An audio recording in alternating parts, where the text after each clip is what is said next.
හරිද? බලන්න. හරිද? අද අපි 7 වසරේ සත්‍ය සංඛ්‍යා කියන කොටස පටන් ගන්නවා. පාඩම සම්පූර්ණයෙන් ඉවර කරන්න යන්නේ. හරි? සත්‍ය සංඛ්‍යා කියන්නේ මොනවද? සත්‍ය සංඛ්‍යා එකතු කිරීම ඒ ටික විතරයි ඔයගලන්ට දැනට තියෙන්නේ. හරි? සම සත්‍ය සංඛ්‍යා අපි බලලා එකතු කරන්නේ කොහොමද සහ මේ සංඛ්‍යා රේඛාව පාවිච්චි කරලා කොහොමද සත්‍ය සංඛ්‍යා එකතු කරන්නේ කියන එක තමයි මේ ඔයගලන්ට කරන්න තියෙන්නේ දැනට. හරි? 7 වසරට. හරි? හරි අපි බලමු මුලින්ම මේ තියෙන්නේ මොනවද මේකේ ඇත්තටම අන්තර්ගත වෙලා තියෙන්නේ. අපිට කරන්න තියෙන්නේ මොනවද?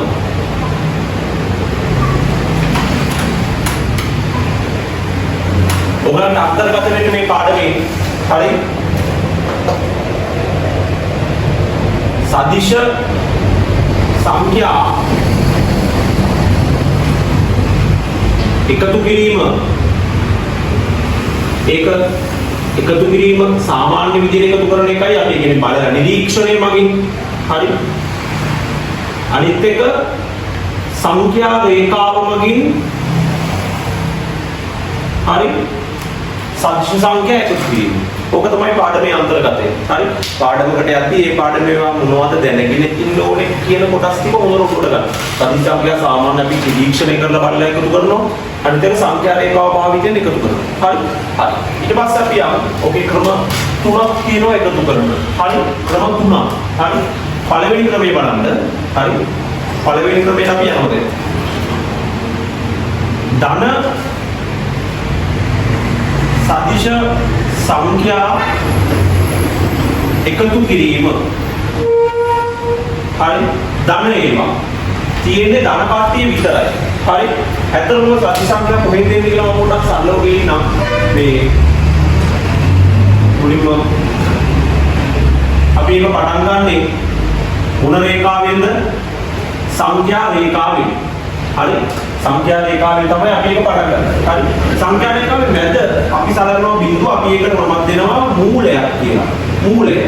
හරි? ඒ මූලයේ බිඳුවෙන් අපි සලකනවා දකුණු පැත්ත. මේ දකුණනේ. හරි? දකුණ දෙකම දයන්නේ දකුණ ධන සංඛ්‍යා කියලා සලකනවා. සංඛ්‍යා වර්ග දෙකක් අපිට තියෙනවා. හරි? ධන පූර්ණ සංඛ්‍යා වෙන පූර්ණ සංඛ්‍යා කියලා. අපි මේ පැත්ත සලකනවා ධන බිඳුවට පස්සේ 1 2 3 4 5. මේ පැත්ත ධන නම් වම් පැත්ත වම මොනවා වෙන්න ඕනද? ඍණ සංඛ්‍යා විදිහට එකක් අතර විදිහට ඍණ 1 ඍණ 2 ඍණ 3 ඍණ 4 ඔය විදිහට යනවා. හරි? ඒක මේවා තමයි සදිශ සංඛ්‍යා කියලා කියන්නේ. එක්ක ධන ලකුණු සහිතව ලියේවා නැත්නම් ඍණ ලකුණු සහිතව ලියේවා. ඒවට කියනවා සදිශ සංඛ්‍යා කියලා. බිඳුවට ධන හොටිල නැහැ. හරි? ඒ නිසා යා අපි සදිශ සංඛ්‍යාවක් විදිහට සලකන්නේ නැහැ. ධන හරි ඍණ හරි ලකුණත් එක්ක ලියනවා නම් කිසියම් සංඛ්‍යාවක් අපි යාට කියනවා මොන සංඛ්‍යාවක් කියලාද? සදිශ සංඛ්‍යාවක්. මේ දිශාවක් තියෙනවා. එක්ක ධන දිශාව නැත්නම් මොන දිශාවද? ඍණ දිශාව. හරිම සරල දෙයක්. හරි? දැන් අපි බලමු ධන සදිශ සංඛ්‍යා දෙකක් එකතු වෙන්නේ. තව දෙයක් මතක තියාගන්න. එක මෙහෙම ලියුවා ධන එක මෙහෙම ලියුවා දෙකෙම කියවෙන්නේ එකම එක. සංඛ්‍යාවක් ඉදිරියේ ධන ලකුණු දැම්මේ නැත්නම් දාලා තිබෙන්නේ නැත්නම් එයා ධන එක කෙනෙක්. හරි? දැන් දෙක කියන එක්කෙනා මොන දෙකද? ධන දෙක. හරි? එයා මෙයාව මේ විදිහට කියනවා. මෙයයි මෙයා සමානයි. සමානයි. හැබැයි මෙහෙම තිබ්බොත් ඍණ එක කියන්නේ ඍණ එකම තමයි. ඒකයි මෙයාස් කරලා ලියන්න බෑ. ඍණ එක නම් ඍණ එකම තමයි. හරි?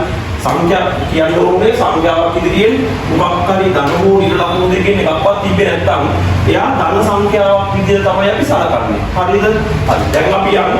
ඒ ටික හරිනේ සදිශ සංඛ්‍යා. හරි. දැන් අපි යමු විභාගදී අහන ප්‍රශ්නයක් කරන්න. හරි. සදිශ සංඛ්‍යා එකතු කිරීම. හරි. මේ බලන්න. අපි මුලින් පූර්ණ සංඛ්‍යා වලට බැහැගෙන ඉක්ක වැඩි කරා. හරි. මේ බලන්න. වාට එකතු කරන්න කියනවා ධන 4යි. ධන 4 කියන සදිශ සංඛ්‍යාව එකතු කරන්න කියනවා ධන 7ක්. හරි හරිම ලේසි මෙහෙම මතක තියාගන්න ලෝකෙ එක වගේ අය ඉන්නවා එක වගේ අය එකට සෙට් වෙනවා කියලා මතක තියාගන්න එක වගේ එක්කෙවුන් එකට සෙට් වෙනවා හරි හැබැයි උන්ගේ වර්ගය වෙනස් වෙන්නේ නැහැ හොඳ උන් එකට සෙට් වෙනවා හොඳ උන් කියලා හිතන්නකො හරි ධන කියන්නේ හොඳ හරි හොඳ උන් දෙක එකට සෙට් වෙනවා උන් දෙක එකතු වෙනවා ඒතකොට 7කුයි 4කුයි එකට එකතු වෙනවා 7යි 4යි 11යි උන්ගේ ජාතිය ධනනේ උන් ධනම තමයි හරි එහෙනම් උන් 11යිද ධන 11යි මතක තියාගන්න ධන සදිශ සංඛ්‍යා දෙකක් නේ ධන සදිශ සංඛ්‍යා දෙකක් එකතු කරන්න තියෙද්දී ලකුණු බලන්න ඕනේ නැහැ. ඒ ඉලක්කම් දෙක එකතු කරන්න. 7යි 4යි 11යි. ඒගොල්ලන්ගේ දෙන්නගෙම තියෙන ධනනේ. ඒ නිසා ධන සලකුණ දාන්න. හරි? හරිම ලේසි වැඩක් තියෙනවා. තව එකක් බලමු. ධන 6 ධන ධන 8 දෙන්නම ධනනේ අපි දෙන්නම ධන එකතු කරන්න තියෙන්නේ ලකුණු වැඩක් නැහැ 8යි 6යි 14යි දෙන්නම ධනින්ද උත්තරේ ධන තුන්වෙනි එක ධන 3 ධන 7 7යි 3යි දෙන්නම ධන එකතු කරන්න තියෙන්නේ එක වගේ කට්ටියකට සෙට් වෙනවා 10යි මොන 10යිද ධන 10යි 4 ධන 2 එකතු කිරීම ධන 18 හරි දෙන්නම ධනනේ එතකොට දෙන්නම ධන නම් එක වගේ නම් එකට එකතු වෙනවා 18යි 2යි කීයද 20යි මොන 20යි දෙන්නම ධනනේ මොන 20යිද ධන 20යි පහ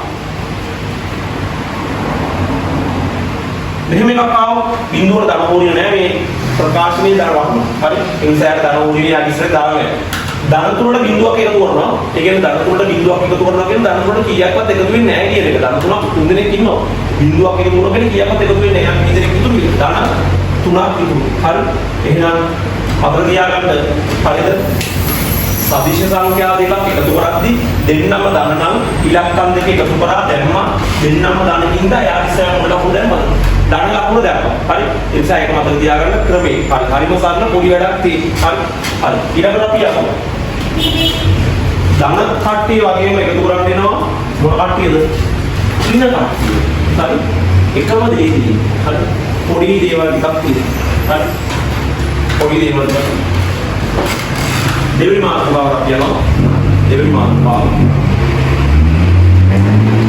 ඍණ සදිශ සංඛ්‍යා එකතු කිරීම ඒත් එකතු නෑ හරි මේ බලන්න ඍණ දෙක පළවෙනි ගාන ඍණ දෙක එකතු කිරීම ඍණ පහ ඍණ පාඩ වෙනවා සදිශ සංඛ්‍යා දෙකම ඍණ ඒ දෙන්නම එකතු කරන්න කියලා තියෙනවා අර වගේම මෙතන කරේ පස්සේ දෙන්නම දාන්නම් මම එක වගේ වටිකට සෙට් වෙනවා උඹේ ජාතිය දාන්නම් ධර්ම තමයි හරි මෙතනින් දාන්න නරකෙව් හරි ඍණ කියන්නේ නරකෙව් දෙන්නෙක් තියෙන්නේ උන් දෙන්න එකට සෙට් වෙනවා 5යි 2යි 7යි ඍණයි දෙන්නම ඍණ එන මොනවද ඍණ 7යි තියරි එක තමයි සිද්ධාන්තය තමයි ඍණ සදිශ සංඛ්‍යා දෙකක් එකතු කරන්න තියෙද්දි සලකුණ එකතු කරන්න තියෙන්නේ ඍණ ලකුණු සලකන්නේ නැහැ ඉලක්කම් දෙක එකතු කරනවා ඉස්සරහින් ඍණ සලකුණ දානවා හරි ආයක බාරක් කියන්නම් ඍණ සදිශ සංඛ්‍යා දෙකක් එකතු කරන්න තියෙද්දි සංඛ්‍යා දෙක එකතු කරලා දානවා හරිද ඍණ ලකුණ දෙන්නම ඍණනේ පිළිතුරු ඉදිරියෙන් ඍණ සලකුණ දානවා හරි කීපයක් කරමු දෙවෙනි ඍණ 5 එකතු කිරීම ඍණ 10 දෙන්නම ඍණ එකට සෙට් වෙනවා වගේ උඩු 15යි මොන 15යි ඍණනේ ඍණ 15 හරි තුන්වෙනි එක දශම සංඛ්‍යාවක් පොඩ්ඩක් බලමු ඍණ 1.5 ධන ඍණ 2 දෙන්නම ඍණනේ දෙකට එකක් එකතු කරලා පූර්ණ සංඛ්‍යා දෙකක් පූර්ණ සංඛ්‍යා එකක් 2යි 1යි 3යි 3 මාරයි එතකොට දෙන්නම ඍණ නිසා ඍණ 3.5යි 4 ඍණ 10 ධන ඍණ 12 දෙන්නම ඍණ එක වගේ වුන් එකට සෙට් වෙනවා 12යි 10යි 22යි මොන 22යි ඍණ 22යි 5 ඍණ 8 ඍණ 12 දෙන්නම ඍණ යවුන් එකට සෙට් වෙනවා ඍණයි ධන ඍණයි 8යි 12යි 20යි දෙන්නම ඍණනේ මේ ජාතියක් තියෙන අතට එකතු වුණාට පස්සේ ඒ ජාතියම තමයි ඍණ ජාතියම තමයි. හරි. ඔන්න ඍණ සදිශ සංඛ්‍යා දෙකක් එකතු කිරීම. හරිද? හරි. ඊළඟට අපි යනවා කවුරුද ධන ඍණ අයවදිතු ධන ඍණ මික්ස් වෙලා එකතු කරන්න තියෙන තමයි ඊළඟට තියෙන්නේ. හරි. හරි. අපි ඒක බලමු මේක කොහොමද කරන්නේ කියලා. හරි. මේ ටික හොඳට බලන්න. වීඩියෝ එක නවත්තලා නෝට් එකක් දාගන්න පුළුවන් නම් හොඳයි. හරි. ආයෙ බලන්න. හරි. ඒ නිසා මම දැන් මේක මම කරනවා. හරි. මකලින් තුන කොටසට යන්න. හරි. තුන්වෙනි මාතෘකාවට යන්න. හරි. තුන්වෙනි මාතෘකාව.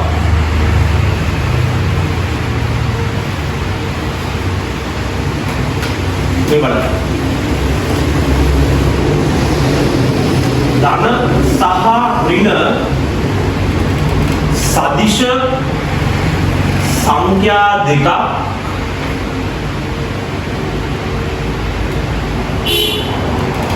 එකතු කිරීම හරි.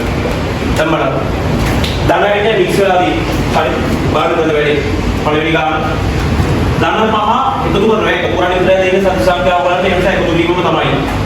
ඍණ දෙක. හරි මේ වාට මතක තියාගන්න ධනය ඍණයි සත්‍ය සංඛ්‍යා දෙකක් පුතා එකතු කරන්න ආවොත්. හරි ධනය ඍණයි දෙන්නේ එකතු කරන්න ආවොත්. මේ දෙන්න අතර වෙනස ගන්න. මේ දෙන්න අතර වෙනස 5යි 2යි අතර වෙනස ලකුණු සලකන්න එපා. ලකුණු වැඩක් නැහැ දැනට. මම කියන විදිහට මතක තියාගන්න දෙන්න අතර වෙනස. වෙනස කියන 5යි 2යි අතර 3ක වෙනසක් තියෙනවා. වෙනස කියන්නේ අඩු කරනවා. 5යි 2ක අඩු කරාම 3යිනේ. ඊට පස්සේ වෙනස ගත්තා. බහුතරය කවුද ඉන්නේ? වැඩිපුර බහුතරය දින කට්ටිය ධන කට්ටිය. ධන කට්ටිය. හරි. දින දෙකයි පොඩ්ඩ. ධන ගොඩ. ඒක නිසා මුට බහුතරය ලකුණු තමයි ධන. ගොඩක් ඉන්නේ ධනෙ උ. ඒක නිසා මුට එනවා මොනවද ධන තුනයි බහුතරය. හරි. මේක බලන්න.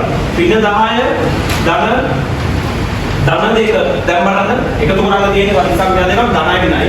ධනයි නැති පොත් දෙන්න අතර මොකද්ද ගන්නෙ? වෙනස. දෙන්න අතර වෙනස කීයයිද? 10යි 2යි අතර වෙනස 10යි 2ක කඩ කරන 8යි. බහුතරයේ විනනේ මොන 8යිද? වින 8යි. 3 ඉංග්‍රීසි ගන්න. වින 15 ධන 12. ඍණයි ධනයි සති සංඛ්‍යා දෙකක් එකතු කරන්න තියෙන්නේ. හරි. එතකොට ඒ දෙක අතර වෙනස ගන්න. 15යි 12යි අතර වෙනස 3යි. බහුතරයේ විනනේ ඒ නිසා ඍණ 3යි. මොන දාන හැදුවත් කීය දෙක වෙනස් වෙන්නේ නැහැ. හරි. ඒ නිසා ඒක මතක තියාගන්න. හරි. ඊළඟට ඍණ 17 ධන 25. බලන්න. ධන ඍණ තිබ්බොත් දෙන්න අතර වෙනස එකතු කරන්න තිබ්බොත් දෙන්න අතර වෙනස. හරි. වෙනස කීයද දෙන්න අතර? දෙන්න අතර වෙනස 5යි 6යි 8යි. 8ක වෙනසක් තියෙනවා. බහුතරයේ ඉන්නේ ධනයනේ. ඒ නිසා මොන 8යිද? ධන 8යි කියලා අපි උත්තරේ ගන්න පුළුවන්. ඔන්න සත්‍ය සංඛ්‍යා එකතු කිරීම. හරි. අපි ඔය කරේ නිරීක්ෂණය කරලා සිද්ධාන්තය කියලාගෙන එකතු කරා ඒ පියවර තුනට. හරි. ධන කට්ටිය ඍණ කට්ටිය ධනයි ඍණයි මික්ස් වෙලා තිබ්බොත් කොහොමද කරන්නේ කියන එක. හරි. ඔක පළවෙනි පේපර් එකට අහන්න පුළුවන්. ඕකේ ප්‍රශ්නයක්. ඒ නිසා මේක හොඳට පුළුවන් කරගන්න ඕනේ. හරි. පුළුවන් දැන්. හරි. පරිම ලේසි වට මේවා හරි ලේසි වැඩක් නෙමෙයි. හරි. හරි. මේ වීඩියෝ එක මෙතන නවත්වනවා. ඊළඟ එකේ මම දානවා සංඛ්‍යා රේඛාවෙන් කොහොමද සදිශ සංඛ්‍යා එකතු කරන්නේ කියලා. හරි. ඒකත් හරිම ලේසි වැඩක්. ඒකත් විභාගය අහලා තියෙනවා. හරි. ඒක සංඛ්‍යා රේඛාවෙන් තව ටිකක් කියන්න දෙන්නම්. ඒකත් එක්ක කොහොමද අර මේක නෙමෙයි තමයි. ඒකෙන් කොහොමද ඊතරම් ගහ එකතු කරන්නේ කියන එක මම ඊළඟ වීඩියෝ එකේ කියා දෙන්නම්. හරි. ඒ නිසා මේ කොහොමද බලන්න තේරුම් ගන්න. හරි. හරි. එහෙනම් අපි ඊළඟ වීඩියෝ එකේ හම්බෙමු.